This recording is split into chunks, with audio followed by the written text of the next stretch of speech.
Olá, hoje o tema é mecanismos de transferência de calor. Então vamos entender um pouquinho, né? É um capítulo aí da física, né? Da termodinâmica, de como que os corpos, as matérias transferem calor. Então isso pode ocorrer de quatro maneiras: por irradiação, por condução, por convecção e também por evaporação. Obviamente que o nosso foco, né, no mecanismo de transferência de calor aqui será o corpo humano, tá? Os mecanismos de transferência de calor no corpo humano. Mas a gente também pode, aí, em determinados momentos, né, falar um pouquinho dos mecanismos de transferência de calor relacionando os recursos terapêuticos, as modalidades terapêuticas físicas, né? Então, vou colocar aqui os recursos terapêuticos físicos. Então, vocês vão perceber que eu vou dar alguns exemplos relacionados a recursos terapêuticos físicos, agentes físicos, né? Utilizados aí pelos profissionais da área da saúde, principalmente pelos fisioterapeutas. Então, vamos entender o pré-requisito de cada mecanismo de transferência de calor. No caso, a irradiação, ela tem um pré-requisito importante. Na irradiação não existe contato entre os objetos. Então, é um pré-requisito importante a ser considerado. Diferente da condução, né? Na condução vai existir contato entre os objetos. Pensando no corpo humano, a irradiação no nosso dia a dia, ele é responsável ali em torno de 60 a 70% por esses mecanismos aí de transferência. Então, é um mecanismo bastante eficaz, né?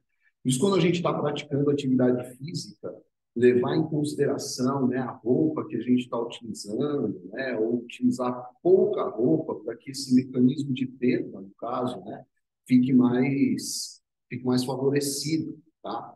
Na irradiação, a gente não consegue visualizar, obviamente, essa irradiação. Ela é feita por meio de onda eletromagnética, então seria um outro pré-requisito, mas o comprimento de onda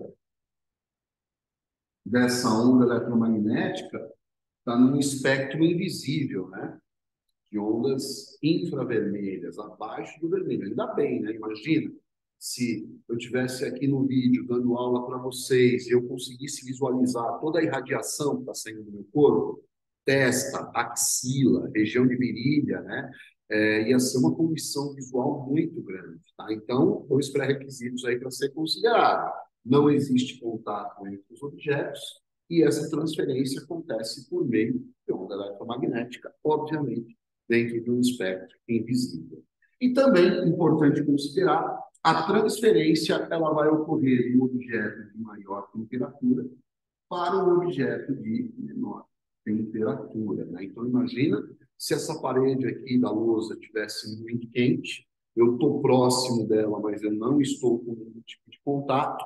Então, imagina se, porventura, essa transferência, se a parede estivesse quente, a transferência ia ocorrer na parede, que é o objeto de maior temperatura, para o meu corpo, ou para o resto do ambiente aqui, que é ou que são os objetos de menor temperatura. Então, isso acaba acontecendo em algumas situações aí do nosso dia a dia.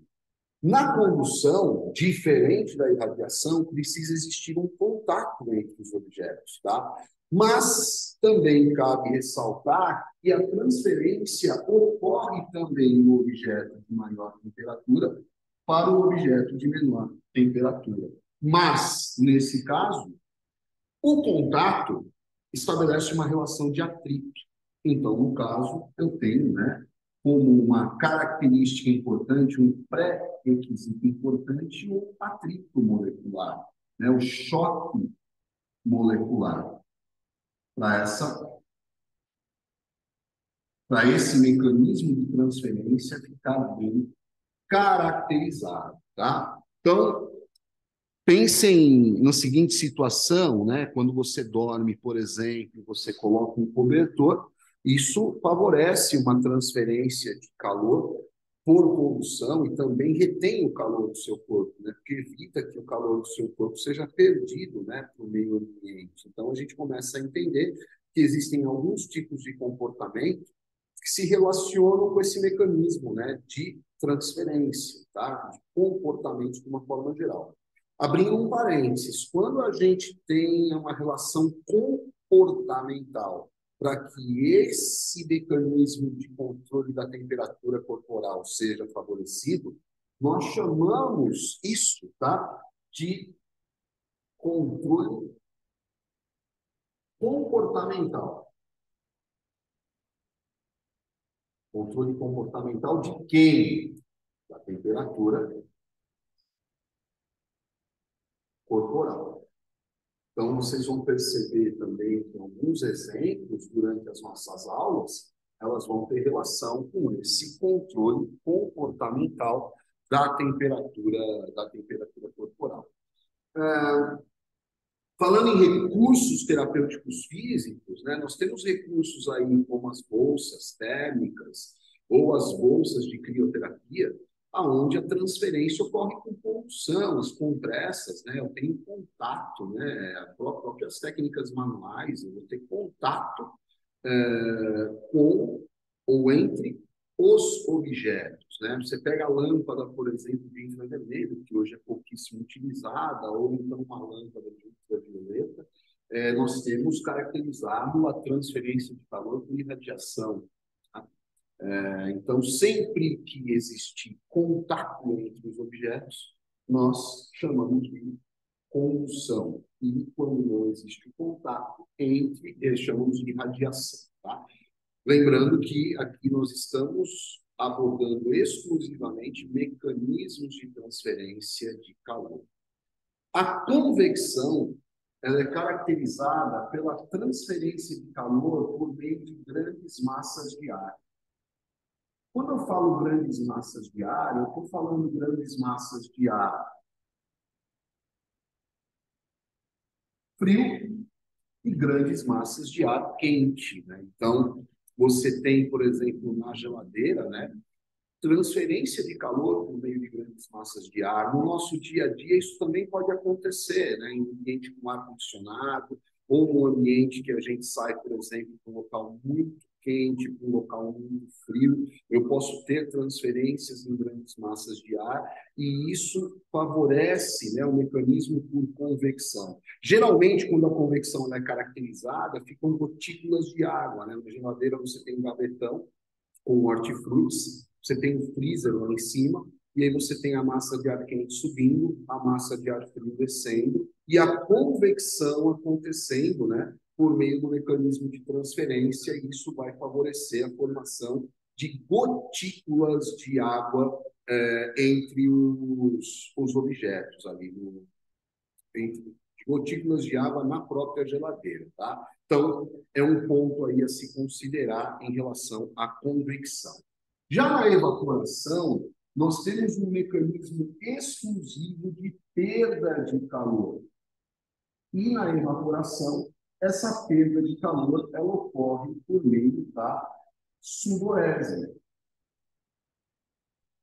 A sudorese, graças a um estímulo simpático tônico nas glândulas sudoríparas, vai favorecer essa perda de calor, né? Existe também, né, toda uma abordagem de perda de calor por meio de respiração ofegante. Isso acontece no ser humano, mas com menor proporção. Agora, em caninos e felinos, né, essa perda de calor por respiração ofegante também pode ser considerada.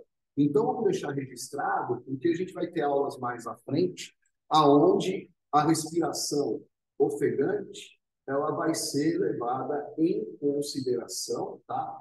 Nas nossas aulas de maneira um pouco mais detalhada. Bem, acredito que para esse tema seja isso, mecanismo de transferências de calor. Estamos fazendo aqui uma abordagem principalmente levando em consideração o corpo humano, porém, existem recursos terapêuticos físicos que também transferem calor por esses mecanismos no nosso dia a dia. Existem vários exemplos, né? Várias situações onde esse mecanismo de transferência de calor também pode ocorrer. Espero que tenha sido útil, espero que vocês tenham aí compreendido tal assunto e a gente volta em uma próxima oportunidade. Valeu, muito obrigado.